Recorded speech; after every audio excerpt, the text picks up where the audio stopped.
تو مجھے حدیث میں تقریر کرنا نہیں آتی. وہ حضرت نانوتوی علیہ رحمہ ایک مرتبہ ایک گاؤں میں مسجد میں پہنچ گئے.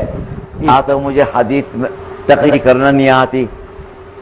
وہ حضرت نانوتوی علیہ رحمہ ایک مرتبہ ایک گاؤں میں مسجد میں پہنچ گئے. اتفاقاً کم بخت امام آیا نہیں. گاؤں والا کوئی جانتا نہیں تھا.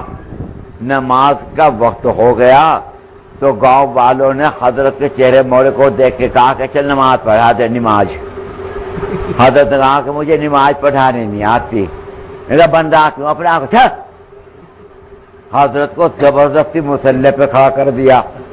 اب حضرت کوئی اس دن اتفاقاً غلطی ہو گئی. گاؤں والے کہنے لگے جاوے تیرا ناس ہو جا, ہماری نماز بھی تو نے پیڑ مٹا دی. حضرت نے فرمایا کہ میں نے تو پہلے ہی کہا تھا مجھے نماز پڑھانے نہیں آتی. تو ایک گوالے نے کہا کہ پھر چپڑ چپڑ بھی کر رہا. ایک مکم مارا حضرت کے دبا کے نکل. اب جو حضرت نکلنے لگے سامنے سڑک پر ایک حضرت کو کوئی جاننے والا, اس نے دیکھ کے حضرت کو شور, حضرت حضرت اجی حضرت کہاں گئے اجی حضرت. اب حضرت نانوتوی یوں کر رہے, وہ کہاں مانے, وہ تو چیخ رہا بری طریقے کے اوپر.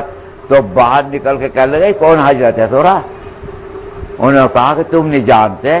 کہ ہم تو نہیں جانتے. کہ مولانا قاسم نانوتوی جنہوں نے دارالعلوم کا مدرسہ بنایا, تیرا تھوڑا مدرسہ بناتے پھر نماز پڑھانی نہیں آتی تھے. یہ دیکھو